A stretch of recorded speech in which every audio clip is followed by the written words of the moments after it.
dear Bagginses and Boffins. They've got a task. They do. They do for sure. Well, it sound like Lord of the Rings. Yeah. So this is one we've actually made a video about this before, and I was when they say sound, they mean the voices. So they don't mean Okay. the music. So that's it threw me off too, because I was like, oh, are we gonna talk about Howard Shore in here? But no, they're talking more about the writer's room and what these people have worked on. So the one name that I think a lot of people know of is Brian Cogman. He was responsible for a lot of the great stuff in Game of Thrones. He's going to be on board with this, and he is a huge Lord of the Rings fan. So that's a good start there. Jason Cahill, I don't actually know what they did on Fringe. *Halt and Catch Fire* is a really good show. Stephanie Folsom on Thor Ragnarok. I mean, Thor Ragnarok's fun. I'm not a huge Thor Ragnarok fan. I know people loved it, but it's fun. It's hard to really grasp what someone who worked on that, like there's a lot of comedy in that, how much of that can actually come over here. But clearly it's a sci-fi fantasy-esque movie, so you know they've got that covered as well. Right. If they start putting your mama jokes in it, Yeah. how would you feel? Well, I don't know if you've even seen Thor Ragnarok, but there's like that joke where like they're Thor and the Hulk are in a fighting pit, but the Hulk has been stuck in this time loop for like years, and so he doesn't even recognize Thor, but Thor does, and he's like, "Oh, I work with this guy" or something like that, and like, it's just a joke. It's like a throwaway joke, but it's kind of fun. That's not gonna fly in in Lord of the Rings. I'm sorry, it's not. As much fun as you want to have, it's not gonna fly, and so it's hard to write good comedy in Lord of the Rings. Jackson does it very well. Yeah. I think Jackson nails it in the original trilogy.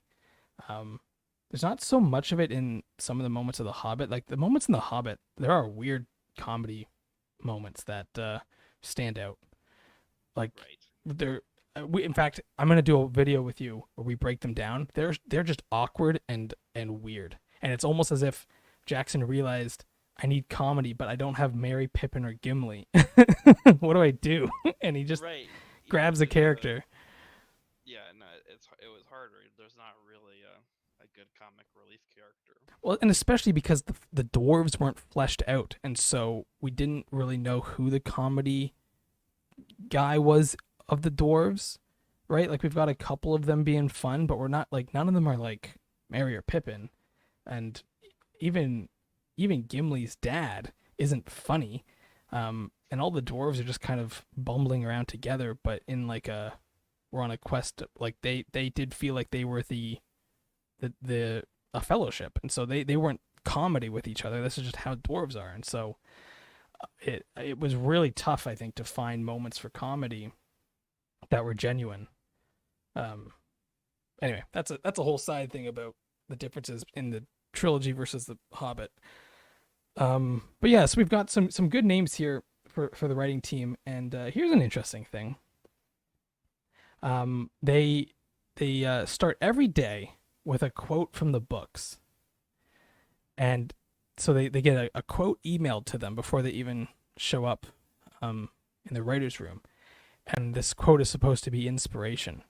I like that. I think it helps when you are constantly hearing the musicality of the writing in Tolkien's work. I think that will help them write dialogue in that way, which is something that Peter Jackson got 100% right. And the actors did too. I want to just say, like, the actors delivering those lines sell them so hard that to this day, I'm not the only one. I now know this. People tear up at a lot of those scenes just because of everything, the music, the acting, the dialogue, everything is coming together. And and that's what makes it so special. So I do think it's helpful to be involved in hearing the way that the dialogue is in the books, and hopefully that translates to the show. But they also have to modernize it to some degree, and that's a whole other issue about how true to the original source do you go before you start alienating audiences. This is all something they have to figure out. But it is really important that they get this right, because if people get in here and it reads like it's those bad Dungeons and Dragons movies from like the 90s, it is gonna be just stay off the internet. Just stay off the internet that day or that week. It's gonna be brutal. So they need to get it. They need to get that vibe. I don't think I saw the second one of that Dungeons and Dragons. I know I saw the first. I know I saw the first one. I don't know if They're just goofy. They're goofy. They're not trying to be good. They're definitely goofy. Oh, for sure. No, for sure. I agree. But sometimes people try too hard and it becomes goofy, right? Like sometimes when people are making fun of old British phrases, they'll say like thou like randomly throughout their sentence, like, just weird things like that. If you try too hard, it becomes goofy, and then if you just do the Dungeons and Dragons, it's also goofy.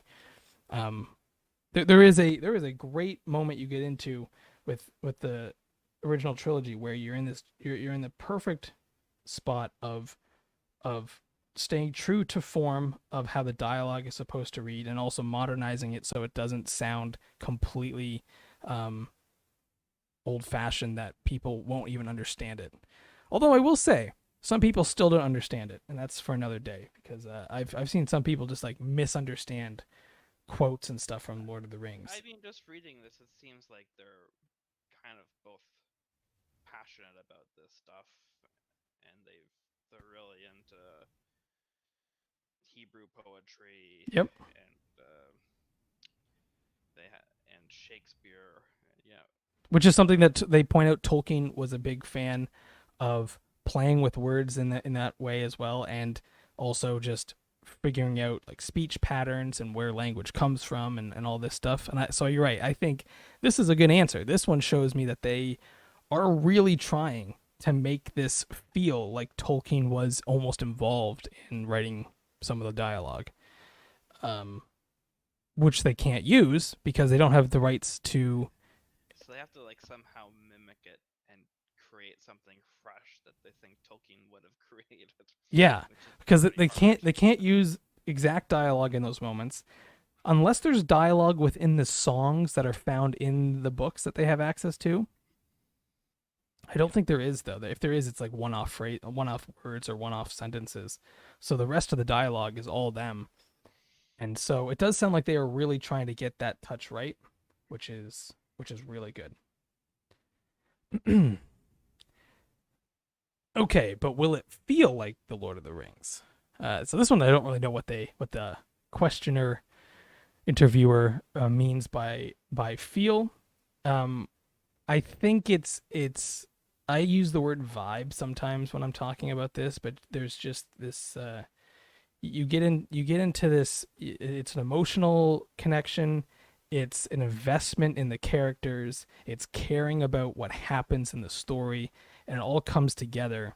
I think that's what they mean by feel, in terms of it's got to be fantasy, like fantastical. It's got to be funny. It's got to be intense, and you have to really care about these characters. And so, how are they going to be able to pull that off without having the same amount of access that Peter Jackson had, is the question.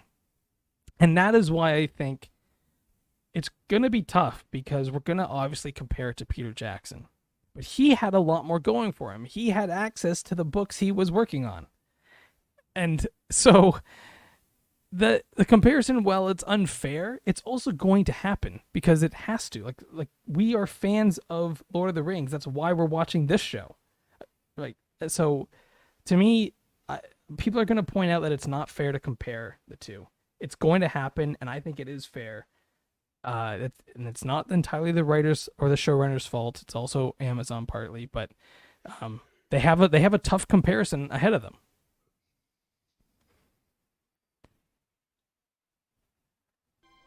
I regret to announce this is the end. I bid you all a very fond farewell.